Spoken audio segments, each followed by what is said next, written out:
بسم اللہ الرحمن الرحیم۔ اعوذ باللہ من الشیطان الرجیم، بسم اللہ الرحمن الرحیم۔ السلام علیکم۔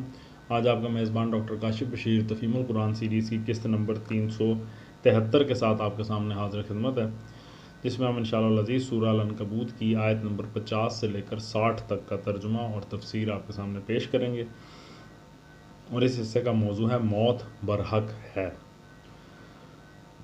بسم اللہ الرحمن الرحیم۔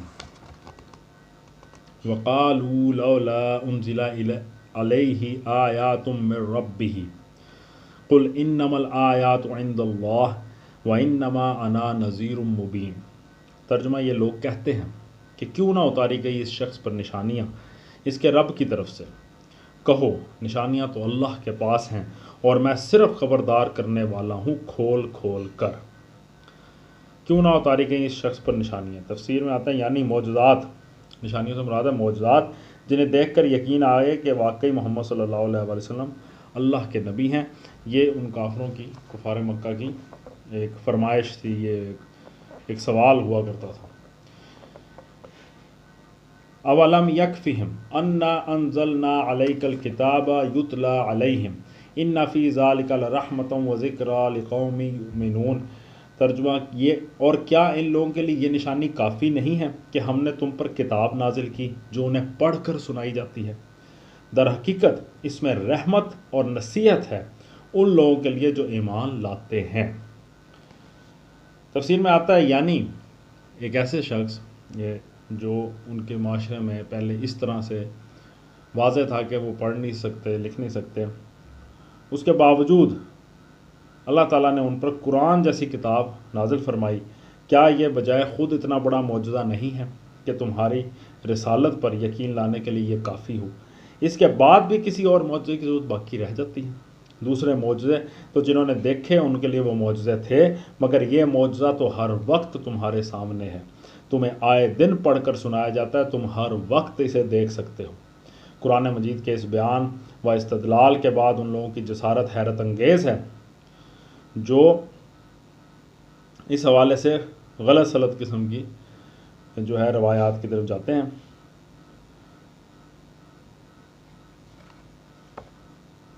یہ بڑا واضح ہے، قرآن شریف کے الفاظ واضح ہیں اس حوالے سے۔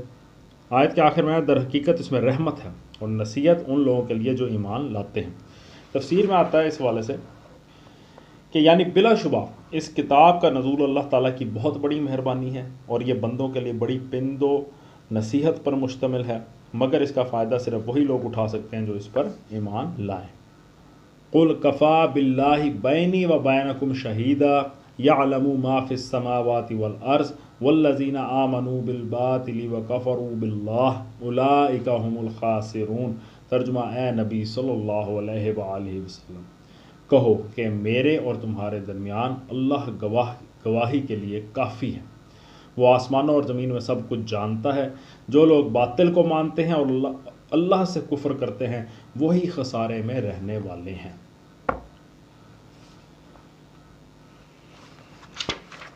وَيَسْتَعْجِلُونَكَ بِالْعَذَابِ وَلَوْلَا أَجَلٌ مُّسَمًّى لَجَاءَهُمُ الْعَذَابُ وَلَيَأْتِيَنَّهُمْ بَغْتَةً وَهُمْ لَا يَشْعُرُونَ۔ ترجمہ: یہ لوگ تم سے عذاب جلدی لانے کا مطالبہ کرتے ہیں، اگر ایک وقت مقرر نہ کر دیا گیا ہوتا تو ان پر عذاب آ چکا ہوتا، اور یقیناً اپنے وقت پر وہ آ کر رہے گا، اچانک، اس حال میں کہ انہیں خبر بھی نہ ہوگی۔ یہ لوگ تم سے عذاب جلدی لانے کا مطالبہ کرتے ہیں۔ تفسیر میں آتے ہیں یعنی یہ جو اس طرح کی باتیں چیلنج کے انداز میں بار بار کی جاتی تھیں کہ اگر تم رسول ہو اور ہم واقعی حق کو جھٹلا رہے ہیں تو ہم پر وہ عذاب کیوں نہیں لے آتے جس کے ڈراوے ہمیں دیتے ہو۔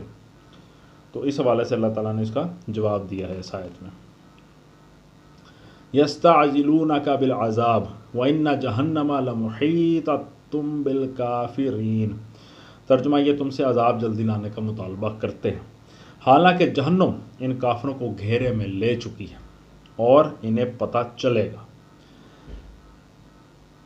یوم یغشاہم العذاب من فوقہم ومن تحت ارجلہم ویقول ذوقوا ما کنتم تعملون۔ ترجمہ: اس روز جبکہ عذاب انہیں اوپر سے بھی ڈھانک لے گا اور پاؤں کے نیچے سے بھی، اور کہے گا اب چکھو مزہ ان کرتوتوں کا جو تم کرتے تھے۔ یا عبادی الذین آمنوا ان ارضی واسعۃ فایای فاعبدون۔ ترجمہ: اے میرے بندو جو ایمان لائے ہو، میری زمین وسیع ہے، پس تم میری ہی بندگی بجا لاؤ۔ تفسیر میں آتا ہے یہ اشارہ ہے ہجرت کی طرف۔ مطلب یہ ہے کہ اگر مکے میں خدا کی بندگی کرنی مشکل ہو رہی ہے تو ملک چھوڑ کر نکل جاؤ۔ خدا کی زمین تنگ نہیں ہے، جہاں بھی تم خدا کے بندے بن کر رہ سکتے ہو وہاں چلے جاؤ۔ تم کو قوم و وطن کی نہیں بلکہ اپنے خدا کی بندگی کرنی چاہیے۔ اس سے معلوم ہوا کہ اصل چیز قوم، وطن اور ملک نہیں ہے بلکہ اللہ کی بندگی ہے۔ اگر کسی وقت قوم و وطن اور ملک کی محبت کے تقاضے اللہ کی بندگی کے تقاضوں سے ٹکرا جائیں تو وہی وقت مومن کے ایمان کی آزمائش کا ہوتا ہے۔ جو سچا مومن ہے وہ اللہ کی بندگی کرے گا اور قوم، وطن اور ملک کو لات مار دے گا۔ جو جھوٹا مدعی ایمان ہے وہ ایمان کو چھوڑ دے گا اور اپنی قوم اور اپنے ملک و وطن سے چمٹا رہے گا۔ یہ آیت اس باب میں بالکل صریح ہے کہ ایک سچا خدا پرست انسان محب قوم و وطن تو ہو سکتا ہے مگر قوم پرست اور وطن پرست نہیں ہو سکتا۔ اس کے لیے خدا کی بندگی ہر چیز سے عزیز تر ہے، جس پر دنیا کی ہر چیز کو وہ قربان کر دے گا مگر اسے دنیا کی کسی چیز پر بھی قربان نہ کرے گا۔ کل نفس ذائقۃ الموت ثم الینا ترجعون۔ ترجمہ: ہر متنفس کو موت کا مزہ چکھنا ہے، پھر تم سب ہماری طرف ہی پلٹا کر لائے جاؤ گے۔ تفسیر میں آتا ہے یعنی جان کی فکر نہ کرو، یہ تو کبھی نہ کبھی جانی ہی ہے۔ ہمیشہ رہنے کے لیے تو کوئی بھی دنیا میں نہیں آیا، لہٰذا تمہارے لیے فکر کے لائق مسئلہ یہ نہیں ہے کہ اس دنیا میں جان کیسے بچائی جائے، بلکہ اصل لائق فکر مسئلہ یہ ہے کہ ایمان کیسے بچایا جائے اور خدا پرستی کے تقاضے کس طرح پورے کیے جائیں۔ آخر کار تمہیں پلٹ کر ہماری طرف ہی آنا ہے۔ اگر دنیا میں جان بچانے کے لیے ایمان کھو کر آئے تو اس کا نتیجہ کچھ اور ہوگا، اور ایمان بچانے کے لیے جان کھو آئے تو اس کا انجام کچھ دوسرا ہوگا۔ پس فکر جو کچھ بھی کرنی ہے اس بات کی کرو کہ ہماری طرف جب پلٹو گے تو کیا لے کر پلٹو گے، جان پر قربان کیا ہوا ایمان یا ایمان پر قربان کی ہوئی جان۔ والذین آمنوا وعملوا الصالحات لنبوئنہم من الجنۃ غرفا تجری من تحتها الانہار خالدین فیہا نعم اجر العاملین۔ ترجمہ: جو لوگ ایمان لائے ہیں اور جنہوں نے نیک عمل کیے ہیں ان کو ہم جنت کی بلند و بالا عمارتوں میں رکھیں گے جن کے نیچے نہریں بہتی ہوں گی، وہاں وہ ہمیشہ رہیں گے۔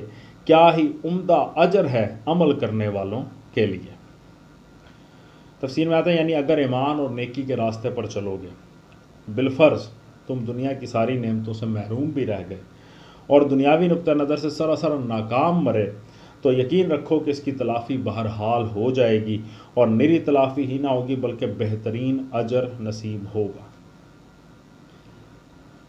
الذین صبروا علی ربہم یتوکلون۔ ترجمہ: ان لوگوں کے لیے جنہوں نے صبر کیا ہے اور جو اپنے رب پر بھروسہ کرتے ہیں، یعنی کہ عمدہ اجر عمل کرنے والوں کے لیے ہے اور جنہوں نے صبر کیا ہے اور جو اپنے رب پر بھروسہ کرتے ہیں۔ اب صبر کیا سے کیا مراد ہے؟ یعنی جو ہر طرح کی مشکلات اور مصائب اور نقصانات اور اذیتوں کے مقابلے میں ایمان پر قائم رہے ہیں، جنہوں نے ایمان لانے کے خطرات کو اپنی جان پر جھیلا ہے اور منہ نہیں موڑا، ترک ایمان کے فائدوں اور منفعتوں کو اپنی آنکھوں سے دیکھا اور ان کی طرف ذرہ برابر التفات نہیں کیا، کفار و فساق کو اپنے سامنے پھلتے پھولتے دیکھا اور ان کی دولت و حشمت پر ایک نگاہ غلط انداز بھی نہیں ڈالی ہے۔